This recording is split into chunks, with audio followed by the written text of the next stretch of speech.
Olá a todos, novamente aqui reunidos através do canal do Sercom e a cada semana um expositor trazendo um tema para nossa reflexão. Então Fernando, Rodrigo, a Grácia e eu, e a gente vai sempre procurando trazer de uma forma simples, clara, para o nosso melhor entendimento. Todos estão convidados, que posso compartilhar com amigos, com familiares, às sextas-feiras pelo canal do YouTube e às quartas-feiras no centro localizado na Vila Madalena, com palestras presenciais. Todos são recebidos com muito carinho e eu tenho certeza que vão se sentir muito bem. E nesse momento, que a gente possa sentir a presença espiritual, onde nós estivermos, nos envolvendo com muito amor, porque esse Evangelho é em nome de Jesus, e nós vamos sentindo Ele nos visitando nesse momento, sentindo o nosso coração, as nossas necessidades, e com muita confiança, da melhor maneira, nós vamos sendo assistidos. Hoje, Emmanuel traz uma lição nova para nós, intitulada Dádivas Espirituais. E diz assim: E descendo eles do monte, Jesus lhes ordenou dizendo: A ninguém conteis a visão, até que o Filho do Homem ressuscite dentre os mortos. Está em Mateus. E aqui Emmanuel nos fala que nós temos muito cuidado em tratarmos da nossa vida física, das nossas coisas materiais, o nosso dia a dia, trabalho, relacionamento, que a gente tem preocupação, tem cuidado. Então ele diz que em relação às coisas espirituais, nós precisamos ter cuidado ainda maior, porque trata da nossa alma, né? Espíritos encarnados que somos, tratando da fé, da crença, né? Daquilo que nós falamos para o outro e que também ouvimos do outro, que sejam palavras boas, positivas, né? Que possam chegar ao coração, modificando de alguma forma para melhor.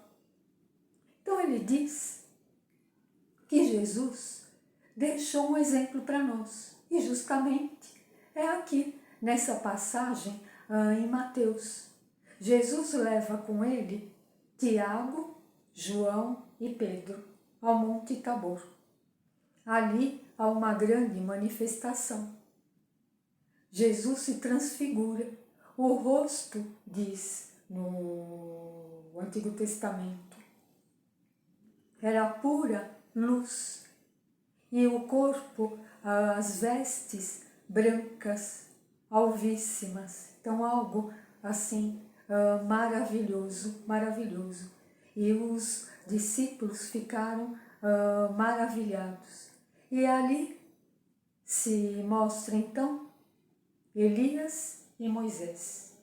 Então, nós entendemos que tinha uma grande sustentação através dos discípulos encarnados e uma sustentação dos emissários divinos, de outras, até de outras esferas, né? E hierarquia espiritual elevadíssima, dando ali sustentação para aquela manifestação.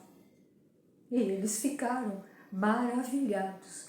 Quando a manifestação acaba, Jesus então diz que eles não deveriam contar sobre aquela ocorrência para ninguém, até que ele ressuscitasse.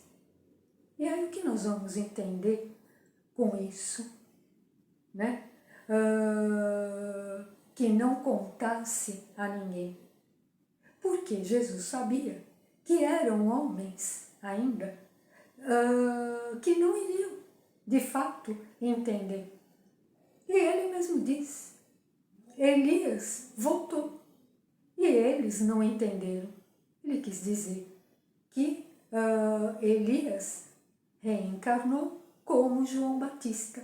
E Jesus diz, os homens o maltrataram e eles me maltratarão da mesma forma. Por isso que ele disse que cada ocorrência, né, deve ser falada no devido tempo. Então, aqui ele diz assim, no sentido de verdades, algo que vem esclarecer. Então, João Batista, ele falava muito sobre a moral, era um espírito também, de grande elevação. Ele tinha autoridade, né, moral. E por isso que ele morreu da forma como ele morreu, né? Herodes ofereceu a cabeça dele numa bandeja.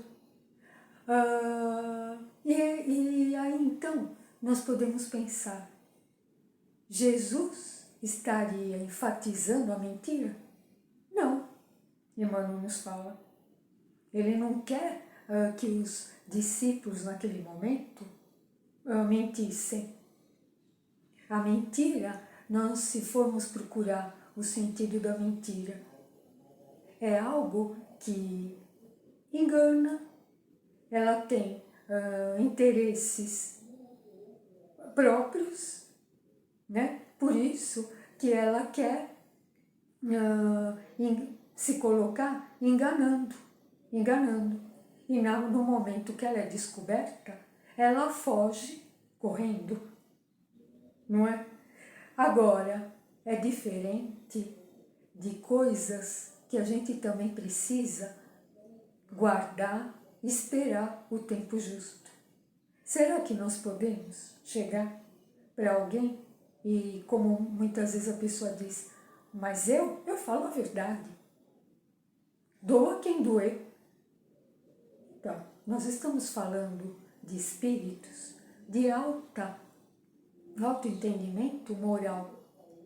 Por isso que eles se pronunciavam, né? João Batista, um profeta. Ele veio com essa tarefa de se pronunciar, ensinar. Mas e nós?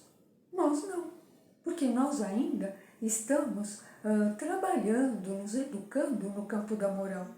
Então nós nos igualamos aos outros. Lógico, uns já com uma condição muito melhor, já evoluímos, outros ainda não.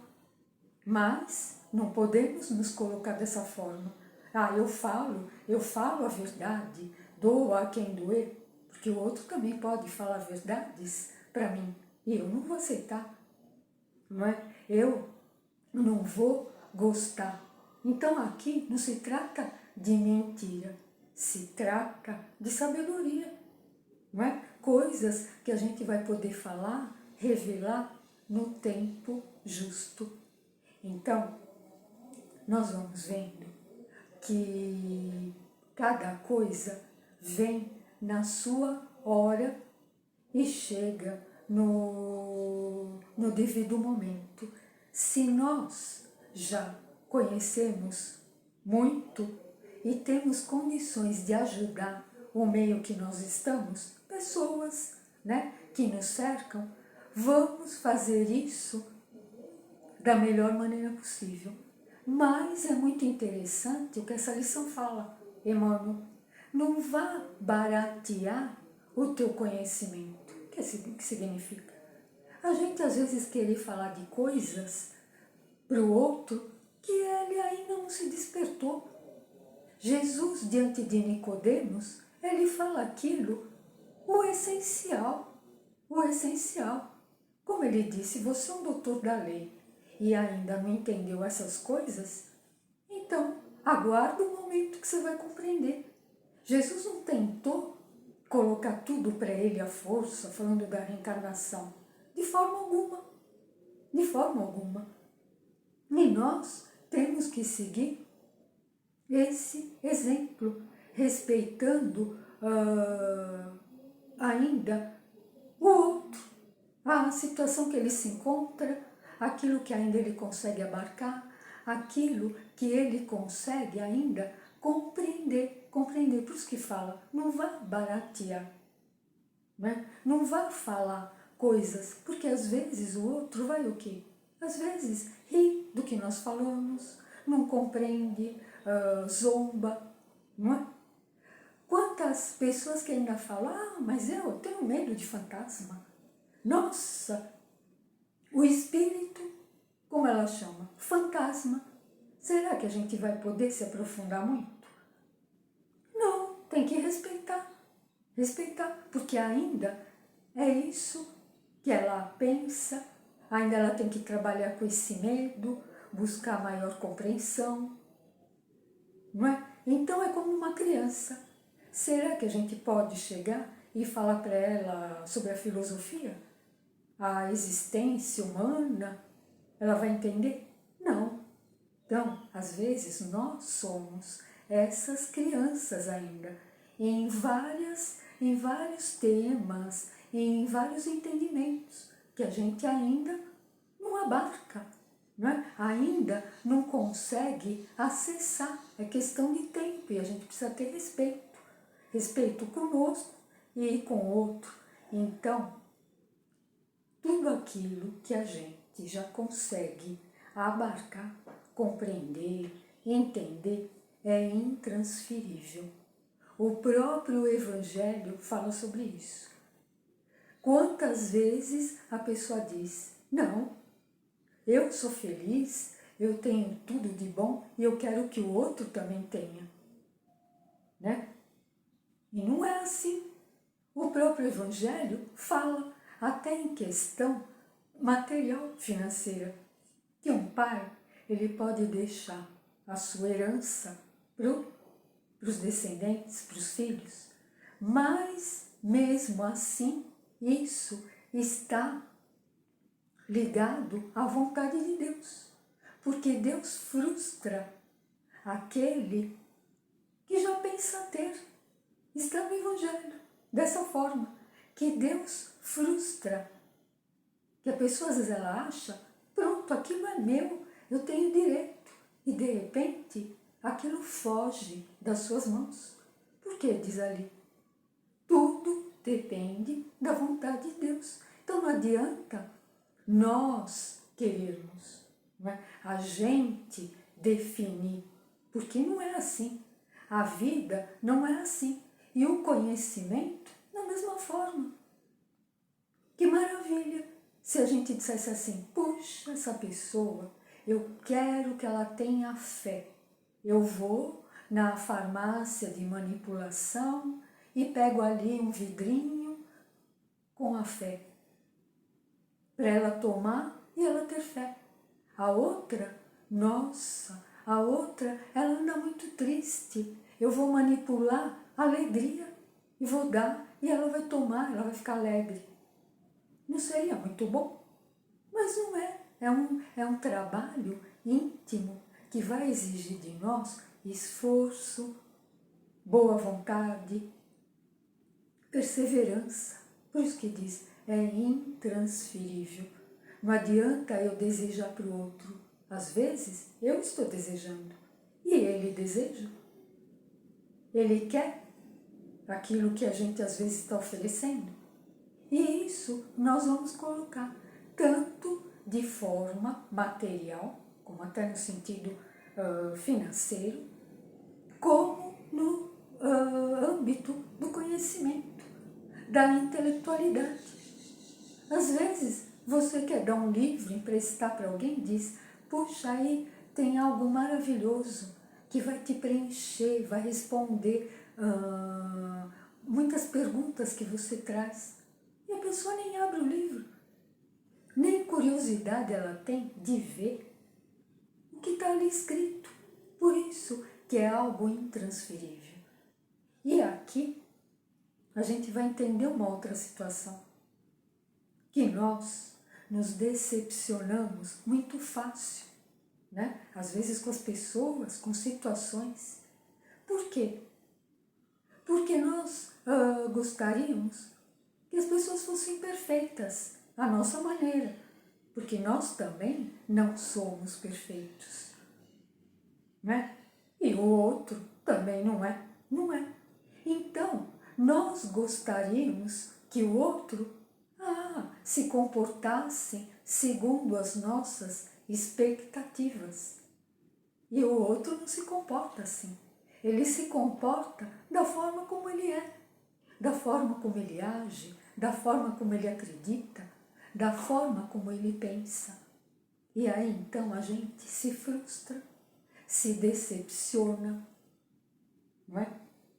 E a gente tem que aprender que a vida ela é como ela é, né? Ela vai se apresentando diante de nós e não da forma como nós queremos, da forma como a gente planeja, né? Como se fosse algo assim matemático, porque não é. Deus nos surpreende, porque Ele vem com a pedagogia divina e às vezes tem coisas que a gente precisa aprender. E é a pedagogia divina que vai nos ensinar, e não da forma como nós queremos. Tudo ali, direitinho, dentro ainda do quê? Da nossa imperfeição. Que ainda nós somos o quê? Crianças, um tanto infantis. Agimos às vezes infantilmente. Muito ainda nós precisamos crescer, amadurecer, né? E espiritualmente. E finalizando esse tema, né? Fala sobre a felicidade. Que a felicidade é devolução. O que nós devolvemos para a vida em relação àquilo que a gente faz, em relação às pessoas. A felicidade vem até nós. Então, a felicidade o que é? Conquista, é devolução, são as minhas atitudes, os meus comportamentos diante de tudo e de todos. Então, à medida que a minha atitude ela é boa, isso vai se centuplicando e vem naturalmente para mim. Para mim. Eu desejo felicidade ao outro, a felicidade vem de volta para mim. Ela vem me buscar, ela vem me encontrar, ela vem bater na minha porta. Porque eu estou agindo espontânea, com amor. Então, a felicidade é devolução. Devolução. Vai depender de quem? Da atitude de cada um. Por isso que hoje o que diz? Que o que a gente adquire é intransferível. É fruto do nosso trabalho, da nossa perseverança, da nossa fé, né? Daquilo que a gente vai em busca. Querer compreender, aceitar melhor, resolver de forma melhor. E então, que a gente possa refletir sobre tudo isso. E uma forma de expressar o nosso amor é respeitar o outro da forma ainda como ele está. Porque Deus age e Deus tem caminhos que o homem desconhece. Tem coisas que a gente não sabe como atingir, nem como resolver. Mas vamos confiar em Deus, porque Ele tem e Ele sabe que caminhos, né, cada um de nós deve percorrer para se encontrar, para reencontrar, para se ajudar e que a gente possa, dessa forma, sermos mais felizes. Então, que seja uma semana ótima para todos nós, com saúde, com paz, com muita fé. Graças a Deus.